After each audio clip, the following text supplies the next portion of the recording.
dire ton prénom? Ah, des questions. Je préfère. Bon, moi, je déteste rester un texte. Ok, donc là on est à Paris, si c'est un petit peu ton secteur, c'est ça? Et en même temps, ça vous permettra de vous améliorer en tant qu'intervieweur, en fait, et qu'interrogeur. C'est pour ça, donc, plutôt que de laisser, parce que si c'est moi qui fais tout, on se demande en fait ce que vous faites.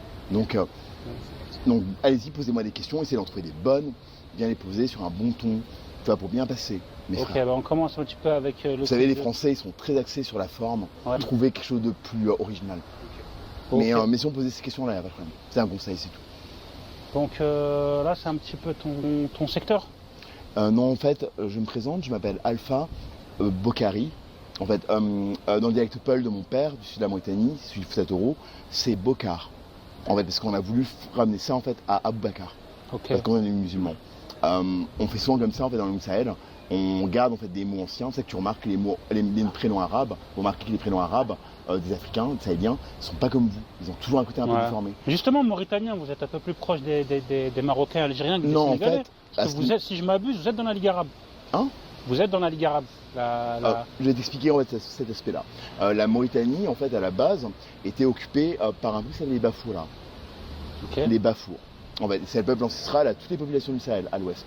C'est-à-dire des Sonra et Zarma, entre le Niger et l'est du Mali, jusqu'à Tombouctou, en fait, et au nord du Bénin, en fait, tout le long du tu parles de l'empire Songa et l'empire du Mali? Ah, t'es trop fort, mon frère, très cultivé.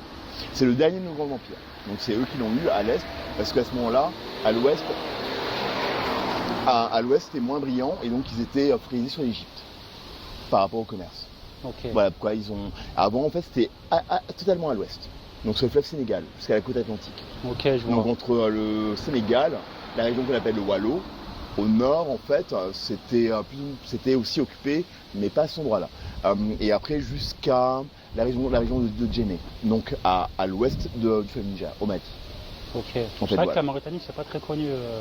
Donc, en fait, c'était occupé par des populations noires qui s'appelaient les Bafours et qui ont été refoulées plus tard par vos ancêtres berbères. Et donc, vous parlez un peu arabe là-bas, non? En fait, l'histoire, c'est que on a occupé cette région.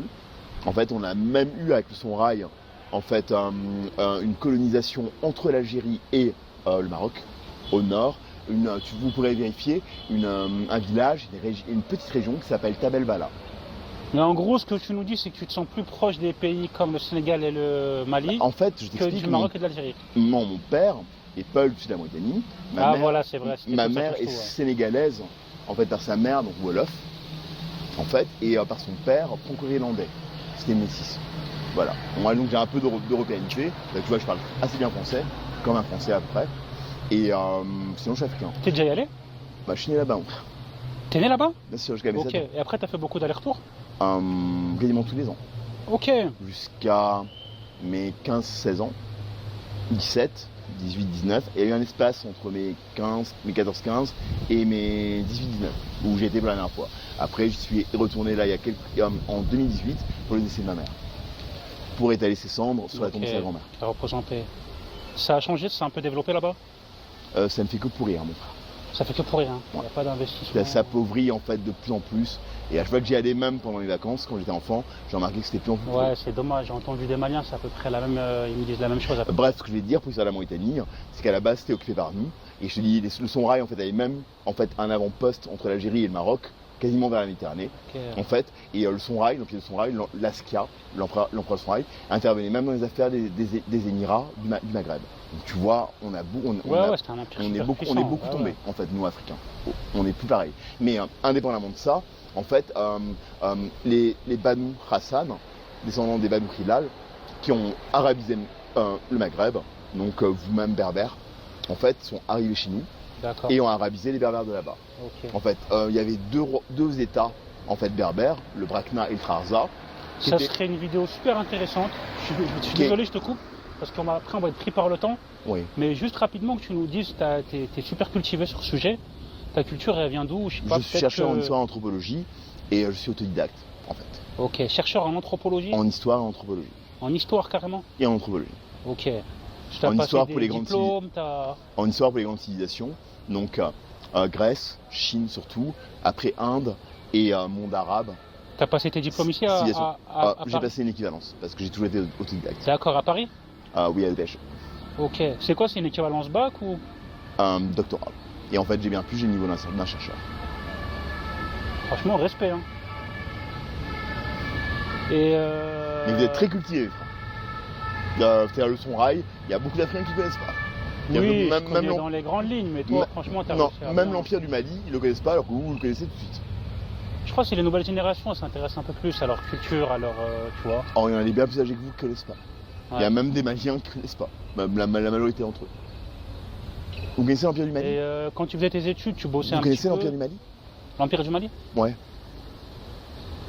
Parce que tu connais son l'Empire rail. du Mali, ouais, on connaît un peu. Mansa Moussa, l'homme le plus riche du monde. Ah, chambé, mon frère. Tu sais qu'il a dévalué le cours de l'or au Moyen-Orient pendant. Ouais, quand il a fait son voyage à la Mecque. Pendant des dizaines d'années. Ouais. Mais cet imbécile, il a simplement vidé le trésor de l'Empire. Et donc il s'est effondré après, parce qu'il a voulu, en bon négro, épater les Arabes. Ok, et sinon, tu peux nous expliquer ce qui t'est arrivé? Bah, tu as fait des études et tout, tu partais beaucoup au bled. Une maladie. Qu'est-ce qui s'est passé? Une maladie, un divorce. À la suite, le décès de ma mère. J'ai été complètement. Comment dire? J'étais HS. Je passais mon temps à dormir à cause des médicaments, 18h sur 24, pendant des années, quasiment. Mais là, je retrouve les capacités et je vais sortir de la rue. Excuse-moi, c'est le divorce, c'est ça qui t'a...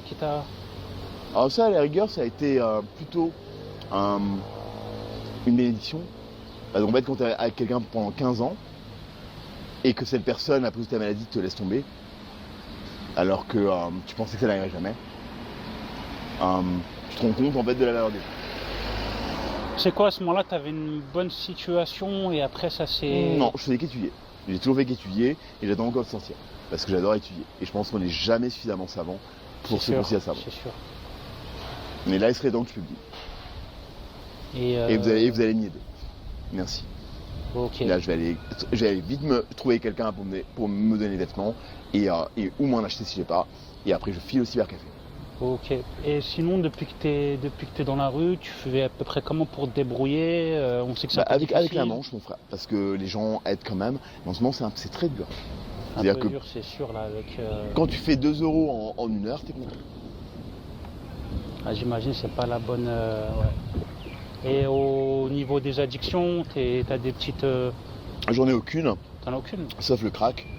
Depuis les 3-4 mois après que je suis à la rue. Parce que ça aide. Mais comme tu vois, ça va. Je pense toujours bien, je parle bien. Et je reste moral. Tout à l'heure, j'ai rencontré une mère à nous. Une femme d'origine maghrébine avec ses filles. Elles étaient belles, vraiment, elles avaient l'air pures avec le voile, etc. Mais tu vois pas intégristes, mais tu vois vraiment des gens en fait de religion, tu vois, qui ont la dina, tu vois. Voilà. Mais elle a eu peur, elle s'est approchée de ses filles, ça m'a beaucoup vexé quand je me suis approché. Donc je lui ai dit, madame, je suis pas dangereuse, c'était pas la peine. Et après, en partant, j'ai dit, bonne soirée mes sœurs. En fait. Et après, je me suis rendu compte que c'était méchant pour elle, parce qu'elle a le droit d'avoir peur. Et je suis revenu et j'ai dit, pardon madame, j'aurais dû vous dire bonsoir aussi, mais c'est un peu vexant, la manière dont vous avez réagi. Ouais, c'est vrai que l'apparence, ça compte beaucoup, surtout sur Paris, les gens ils se fient beaucoup à l'apparence. Mais c'est quand on entend la parole et l'approche, tu peux savoir qui est dangereux ou pas. Ouais, c'est vrai, c'est sûr qu'on entend parler, on sent que t'es une personne pisse, tu vois. Et toi t'es pisse, mais les gens dans l'environnement là sur... Ils m'agressent tout le temps, tu vois ça, c'est des bagarres? Plusieurs coups de lame. Putain. En fait, on l'a fait m'amputer, j'ai failli mourir d'une infection.